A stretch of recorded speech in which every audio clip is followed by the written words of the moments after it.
90.0 FM देखने और सुनने वाले सभी मित्रों का मैं हृदय से अभिनंदन करता हूं, स्वागत करता हूं, इस्तकबाल करता हूं। सभी को नमस्कार, आदाब, सत श्री अकाल। मैं Anand Verma, senior teacher in English, यहीं झुंझुनू ज़िले में पोस्टेड हूं। मैं मेरे शेखावाटी के युवाओं, ख़ास तौर पर झुंझुनू ज़िले के युवाओं के नाम एक संदेश देना चाहता हूं। और वो संदेश इस प्रकार है कि हमारी युवा पीढ़ी, या यूं कहें 18 वर्ष से नीचे के जो बालक बालिकाएं हैं, जो बच्चे हैं, जो स्कूलों में अध्ययनरत हैं या विभिन्न प्रकार की कोचिंग ले रहे हैं, विभिन्न प्रतियोगी परीक्षाओं की तैयारी करने वाले हैं, वो बच्चे आज एक गलती की वजह से अपना स्वयं का, अपने परिवार का और या यूं कहें संपूर्ण समाज का नुकसान कर रहे हैं। और उस गलती का नाम है मोबाइल। ये जो गतिशील दूरभाष यंत्र है, जिसका आविष्कार करने वालों ने कभी ये नहीं सोचा कि इसका दुरुपयोग, इसका मिसयूज इतना ज़्यादा बढ़ जाएगा और उसके दुष्परिणाम हमें आज देखने को मिल रहे हैं। आज सीकर व कोटा जैसे नगरों में तैयारी करने वाले नीट, आईआईटी और भी अनेक प्रतियोगी परीक्षाएं हैं, वो तैयारी करने वाले बच्चे कुंठाग्रस्त हो जाते हैं। और उस कुंठा का मैं केवल एक रीज़न मानता हूं, वह है मोबाइल। वह इसलिए है क्योंकि माता पिता भी उनकी ओर ध्यान नहीं दे पा रहे हैं। अभिभावक ये समझ रहे हैं कि बेटा या बेटी ऑनलाइन क्लासेस में पढ़ रहे हैं, और जबकि 80% मामलों में इसके उल्टा होता है। अर्थात वो उसमें अध्ययन न करके वो उन कार्यों में लिप्त हो जाते हैं, या मैं यूं कहूँ वो चीज़ें देखने लग जाते हैं जो उनके अनुकूल नहीं हैं। उनमें विभिन्न प्रकार की साइट्स हैं, सोशल मीडिया प्लेटफॉर्म हैं, फेसबुक, इंस्टा, यूट्यूब, व्हाट्सएप और भी न जाने क्या का।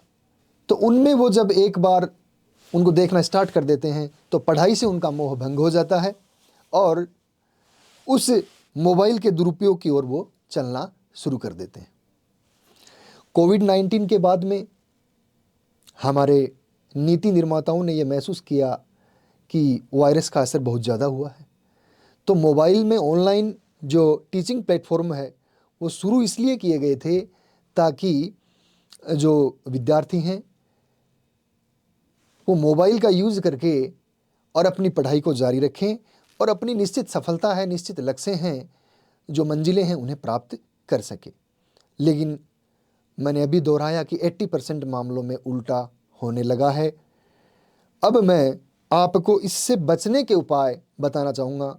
जो भी मेरे छोटे भाई बहन तैयारी करने वाले हैं विभिन्न प्रतियोगी परीक्षाओं की, वो एक बार ध्यान देंगे कि यदि आपको वास्तव में अपना लक्ष्य हासिल करना है, अपनी मंजिल आपको प्राप्त करनी है, तो इस मोबाइल नामक राक्षस को आप अपने से दूर कर दीजिए और केवल पुस्तकों से अध्ययन कीजिए।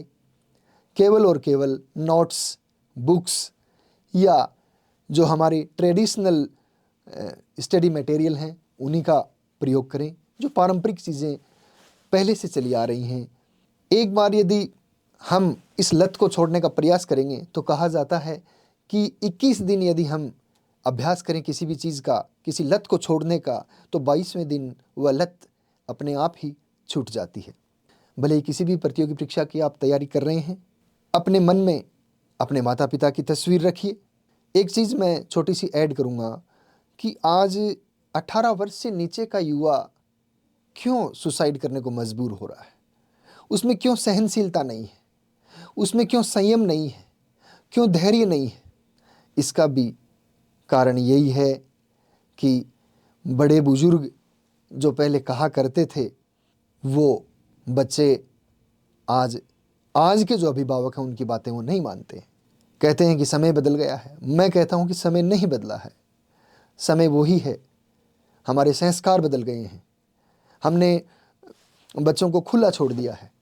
कम से कम 15, 16, 17 साल की उम्र तक तो उन्हें हम थोड़ा सा बंधन में रखें, क्योंकि जिस पतंग की डोर कट जाती है वो पतंग पता नहीं कहाँ जाकर गिरेगी, कैसे मैदानों में गिरेगी, वह मैदान साफ है या वह मैदान दूषित है। इसलिए अभिभावकों से भी मेरा विनम्र निवेदन है कि इन बच्चों को संयम से, यदि वो डरते नहीं हैं तो उनको समझाकर, उनको बुझाकर उन्हें उचित मार्गदर्शन दें, उनसे प्रेम से पेश आएं, और फिर भी नहीं होता तो थोड़ा सा डराएं उन्हें। वो एक कहावत है कि वीणा के तारों को हम इतना ना खींचें कि वो बजे ही ना, और वीणा के तारों को इतना टाइट भी ना करें कि वो टूट ही जाएं। दूसरी बात यह है कि अपने आप में जैसे भगवान राम जी ने 4 चीज़ें बताई थी, संयम, सतर्कता, मर्यादा और अनुशासन। ये 4 बहुत गहरे शब्द हैं। वो एक मर्यादा में रहते हुए जब भगवान कहला सकते हैं तो हम तो फिर भी इंसान हैं।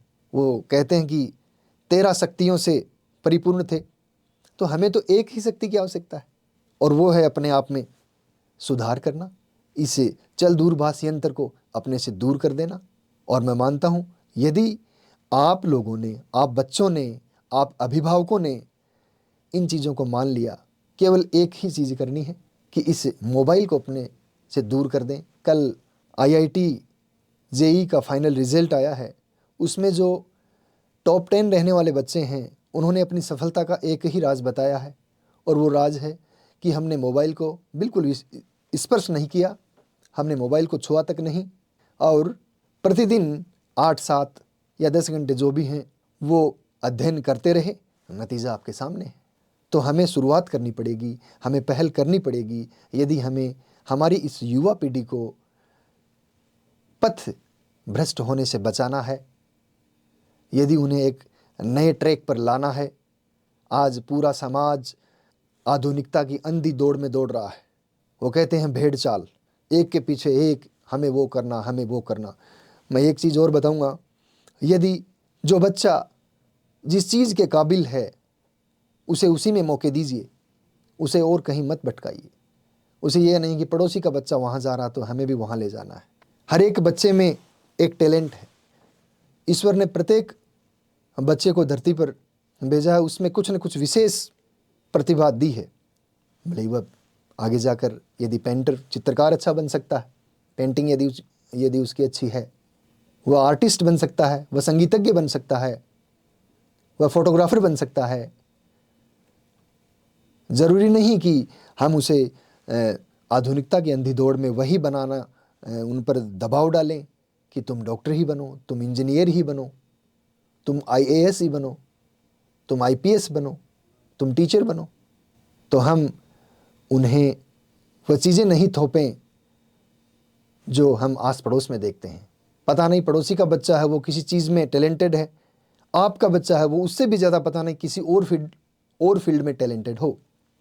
तो कृपया करके इन चीज़ों पर विचार करें। मोबाइल से बच्चों को दूर रखें, उन्हें संस्कार दें, उन्हें अच्छी चीज़ें सिखाएं, उन्हें बोलने का ढंग बताएं।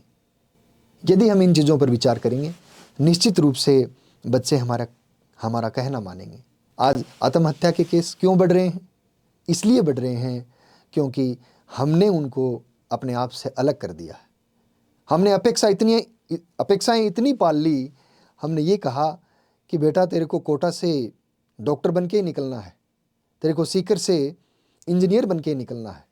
तो अपेक्षाएं हम उनसे इतनी नहीं पालें, इतना बर्डन बच्चों को नहीं दें, इतना दबाव उन पर नहीं डालें, इतना प्रेस बच्चों को नहीं करें कि वो फूल सी कलियां हैं वो महकने से पहले ही, खिलने से पहले ही मुरझा जाएं।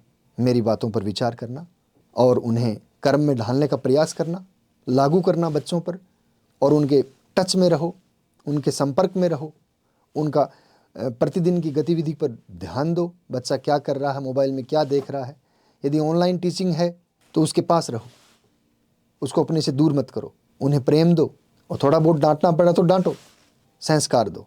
तो अंत में सभी देखने व सुनने वालों को मेरा यही संदेश रहेगा कि जो हमारे 18 वर्ष से छोटे उम्र के युवा हैं, बच्चे हैं, भले ही वह 10वीं 11वीं 12वीं 9वीं 8वीं 7वीं में पढ़ने वाले बच्चे हैं, उनको प्रेम से समझाएं और इस मोबाइल नामक जो ये दुष्ट है इससे बचाएं। मैं निश्चित रूप से मानता हूँ कि बच्चे अपना जो लक्ष्य है, जो मंजिल है, वह प्राप्त करेंगे। बहुत बहुत धन्यवाद, शुक्रिया। झुंझुनू शहर का अपना radio station FM Jhunjhunu 90.0 FM, हर तरंग आपके संग।